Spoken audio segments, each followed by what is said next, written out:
In this tutorial, I'll be showing you the steps required to add new items or new products to your online store. So basically I have just logged back into my account, and this is my account dashboard, and from here I will click on Manage Store.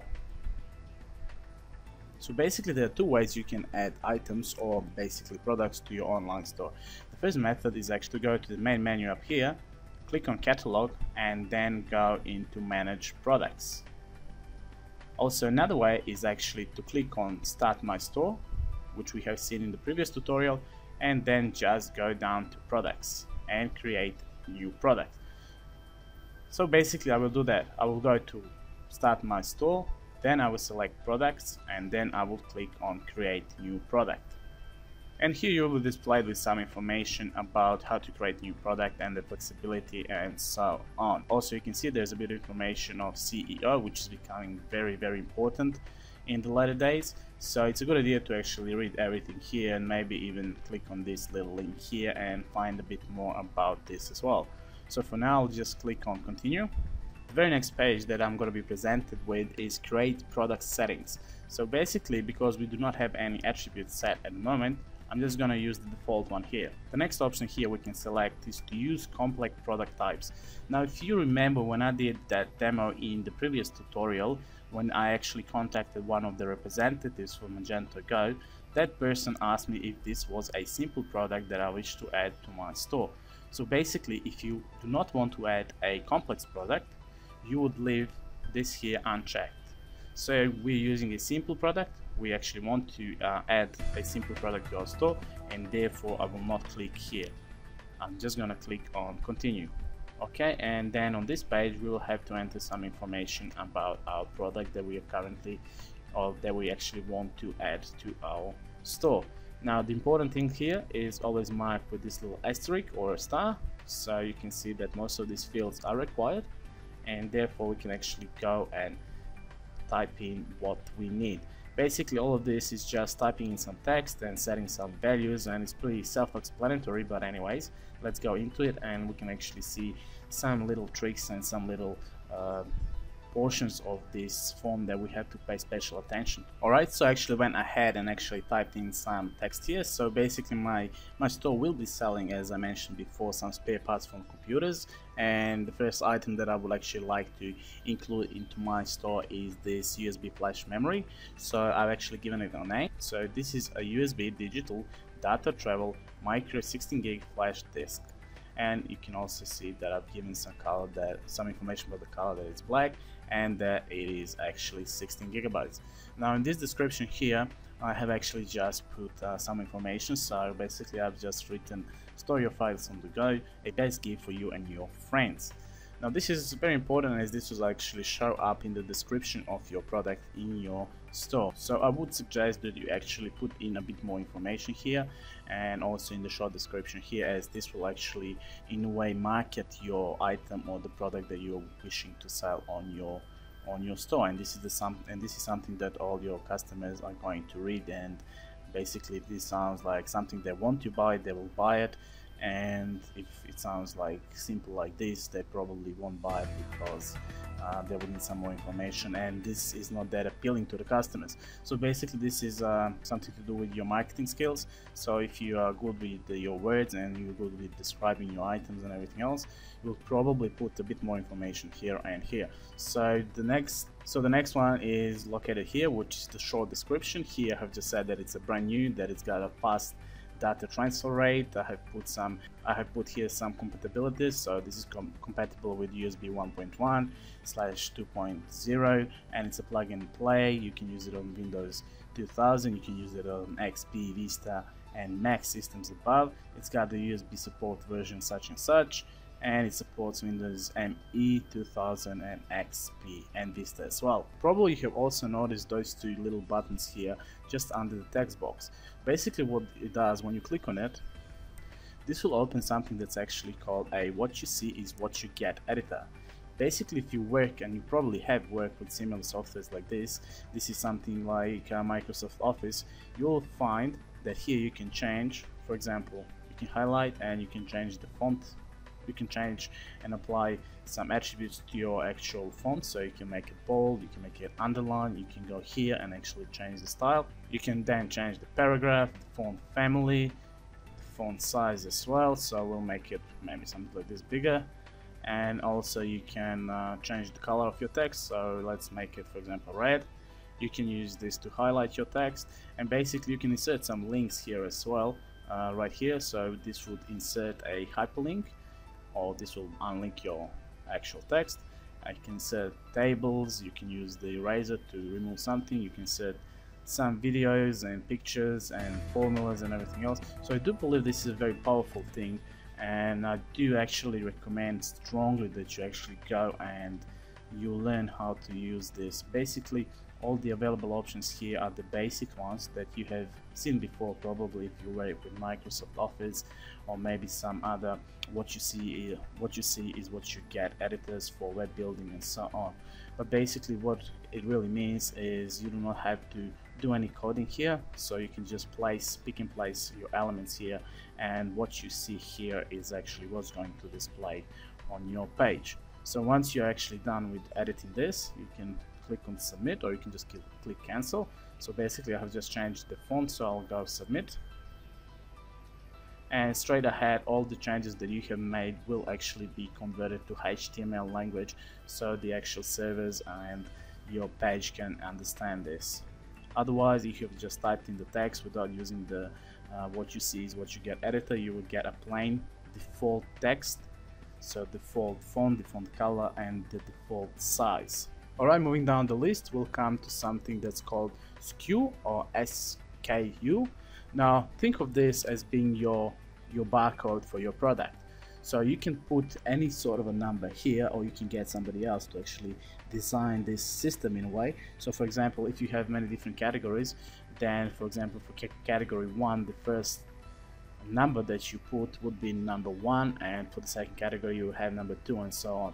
This comes in very handy when you're actually working with many different categories, and when you have many different items and products. So basically you can just from the, as I call it, the barcode, you can actually see that for example this particular item belongs to category 2, which in this case might be actually, you know, USB flash disk and so on. So basically I will just use some numbers here, and I will actually go 1001, and this is something, if you remember, that we actually mentioned this in the very first tutorial when we actually signed up for the free trial. As you go up the plan, so as you actually increase, as the price of the plans increase, this number of SKUs actually increases proportionally. So I believe for the actual free trial one, we actually have, I think, 100. So basically you can have 100 of this. Now this is also very useful when you're actually dealing with for example, like in this example, I'm actually using the USB flash drives or flash disk, and basically I can have this in many different colors. So if you were actually doing that, if you had many different colors or sizes and everything else, you would probably use this to actually identify all the different colors of the same product that you are actually selling online. The next one down is the actual weight. Now this is used to actually calculate the shipping cost. So basically I think it's about 100 grams. So I'll put 100 grams, and like I've said, this will be used when actually we're calculating, or the system is calculating, the shipping price. Alright, and down below we can actually set for how long this item is going to be presented as a new item. So basically, you know, when you go to some of those online stores, you would have some sort of a banner or some sort of a graphical representation that this item has just been added to the store, and actually that draws a bit more attention to that item. And you might have many different reasons, maybe because you were just doing a promotion for that particular item, and if you buy it within, I don't know, maybe 7 days, you get some special price and so on. So basically you can just go here and select the date. So I will select probably tomorrow's date, and I'll make this item new for 2 weeks, and straight away you can see that those dates are actually implemented here as well. Alright, the next one is the status. So what is the status of your product? So basically you can either select enabled or disabled. So I want this product to appear in my web store, and therefore I will quickly go and enable it. Now then, if you wish, you can actually enter a URL key. I'm just going to leave it as it is. And the next one is the visibility. Now this is an important one. So basically, how would you like your customers to find your item that you're currently adding to your page? Now you can actually select that it's not visible at all to individuals. You can select it to be displayed in a catalog, search, or search and catalog. Of course, the best thing is always search and catalog, or catalog and search, so I'll click on it. Now the next option will allow you to actually set whether or not this can be actually used as a gift. So do you want to allow gift messages? By default it's actually set to no, so if we untick this, we can go and actually select yes here, and then we can go in feed, we'll leave it as no, and country of manufacture, if you do know the country of manufacturing of your product, you can actually select it here. And of course, if this USB flash disk was designed somewhere that it's really good quality, so like, I don't know, maybe USA or England or something like that, this is something that you would actually select here, your country, to actually promote your actual product a bit more. So basically, if for example we are dealing with clothes, and for example we are selling some jeans or something, and it's actually been manufactured in, for example, Italy, knowing that Italy's quality of all their clothes is actually very good, you would definitely want to go here and select that your product was actually made in Italy, as though that in a way shows that it's good quality and so on. For my example, I think this was made in China, so basically I would just leave this as it is, so I'll leave it blank. So basically this is the first step. So we see how to actually set some pretty basic information about our product. We have seen actually for how long to make it a new product, and we have set some of the other options as well. So what I will do now is up here I will go and hit on save. Of course, at any time you can go back or you can reset. So reset will reset all the information you have entered here. So just be careful, because they're actually placed next to each other. Don't go by mistake and reset everything. You'll have to do everything again. And then you can go save and continue edit, or you can create some new attributes. So we'll go save and continue editing. Alright, so the very next page talks about prices. So the first field is asking us for the price, and of course this is a required field. So what will the price of my USB? So maybe, for example, I don't know what the prices are currently, but I'll put it maybe as 1995, and of course we're dealing with US dollars. Now there's a special price, so we can actually set a special price, so a promotional price in a way for this particular item. So let's go, for example, $15.95.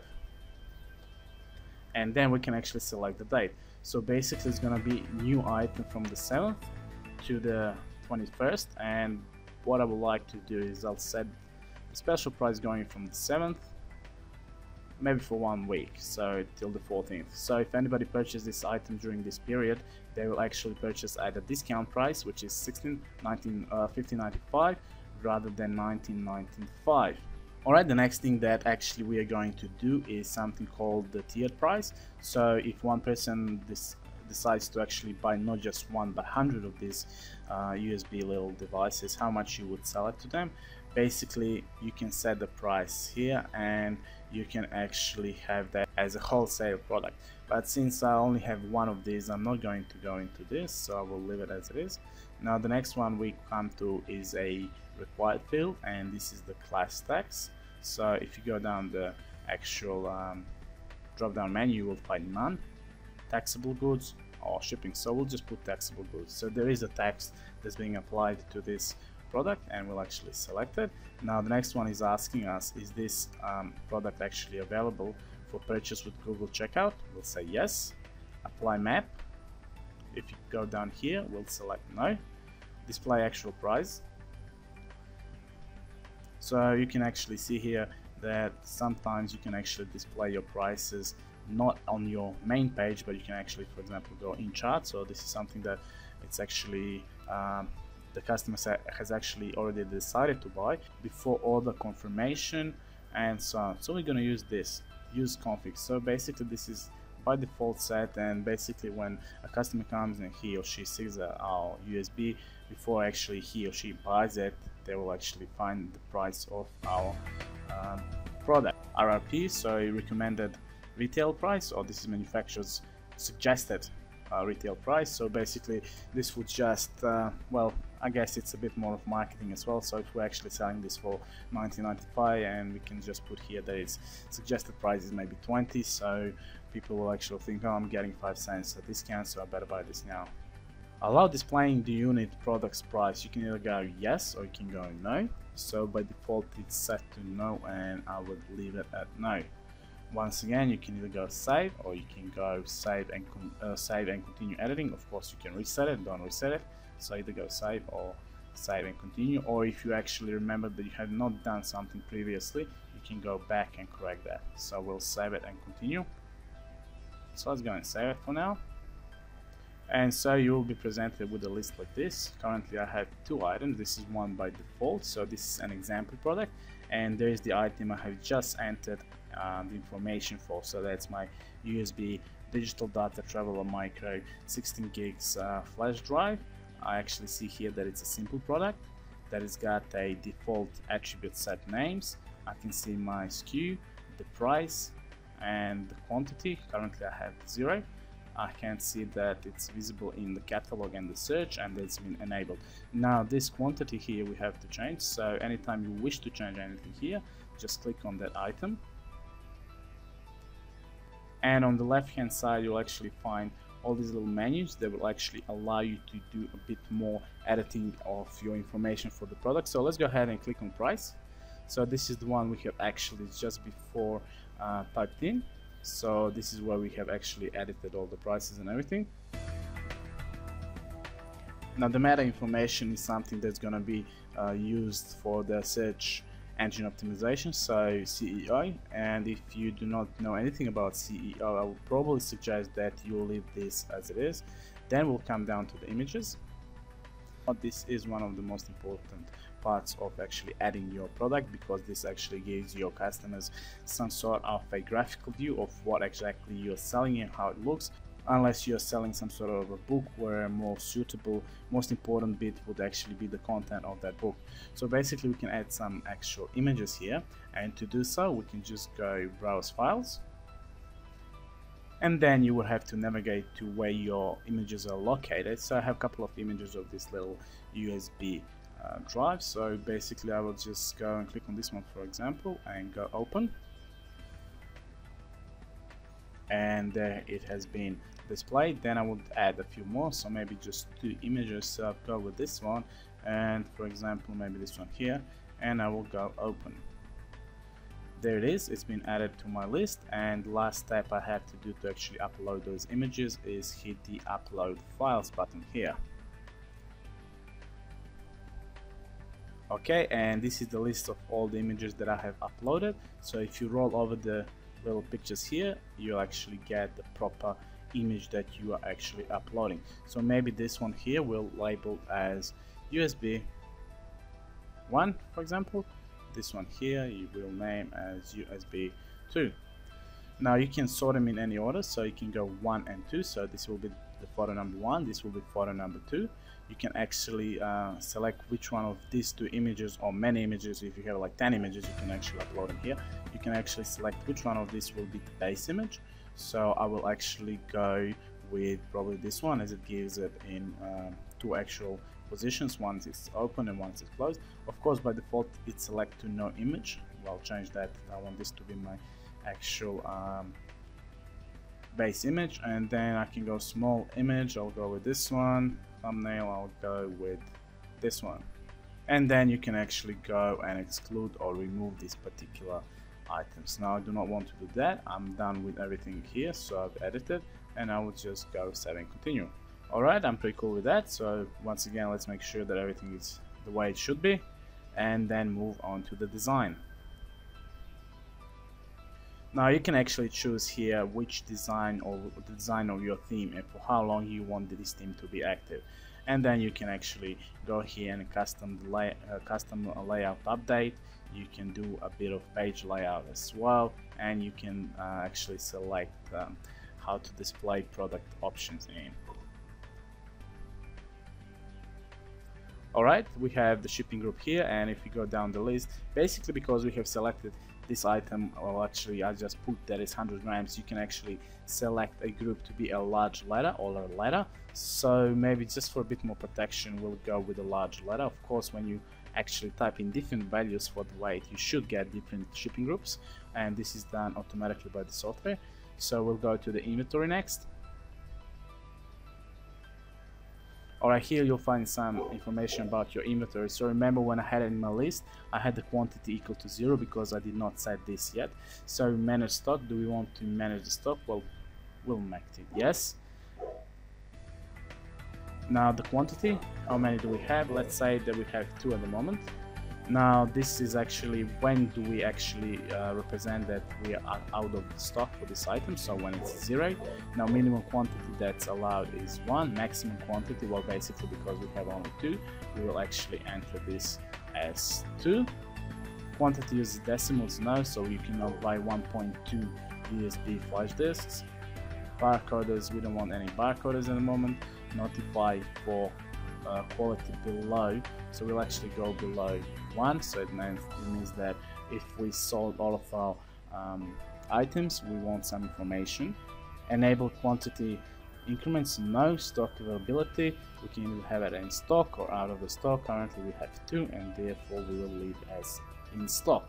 So basically we have used the inventory to set up the quantity that we have available, that we do wish to manage our stock, and few other information. Now we can go to the categories.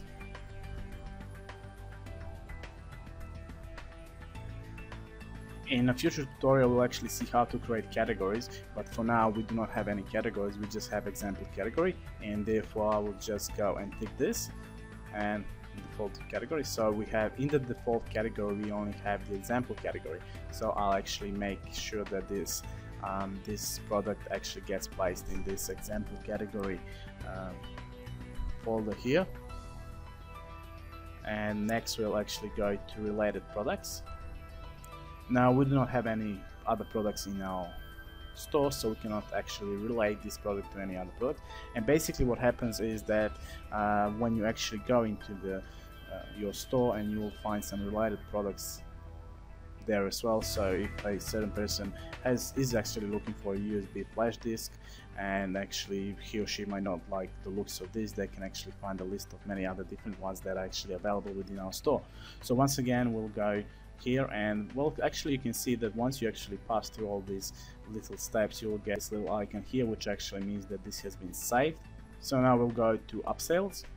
Once again, this is the first item the first product we're entering to our store, and there's nothing else here. We'll go to cross sales just to have a look. So as you can see, for cross sales pretty much everything the same applies as for the upsales. Product reviews.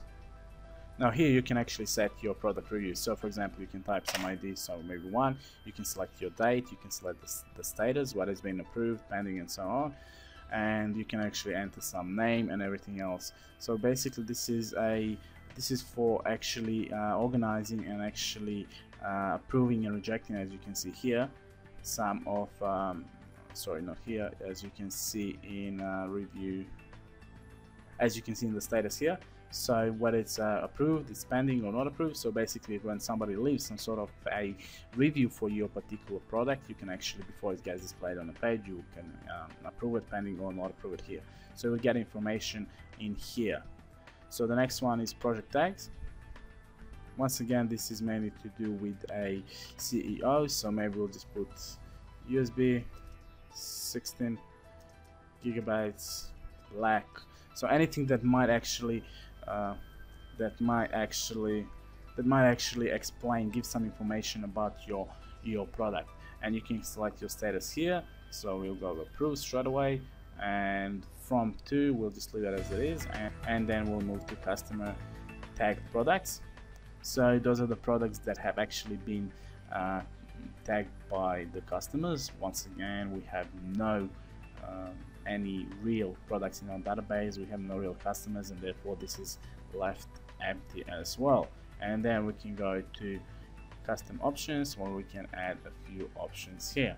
So once we're done with all that, I would strongly suggest you go save and continue, or just save. We'll just go save actually, just to make sure that everything has actually been saved, and that for some strange reason all the changes you have actually made actually there and saved. Once again, we are presented with this list. Of course, when you have more items, the list will grow and grow and grow. Once again, you can just click on it and then you can edit it, or you can just go down here and click on the edit button.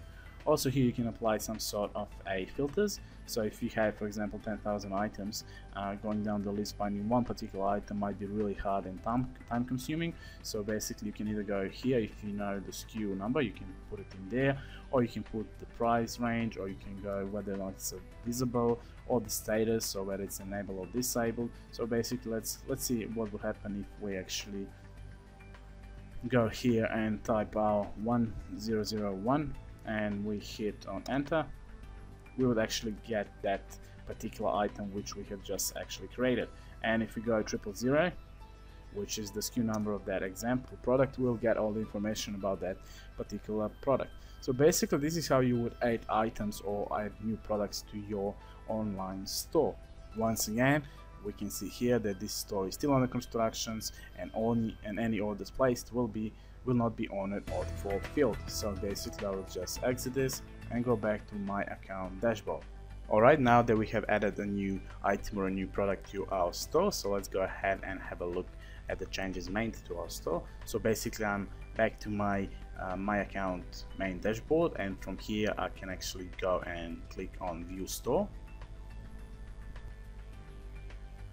and this will now open my store in a new tab.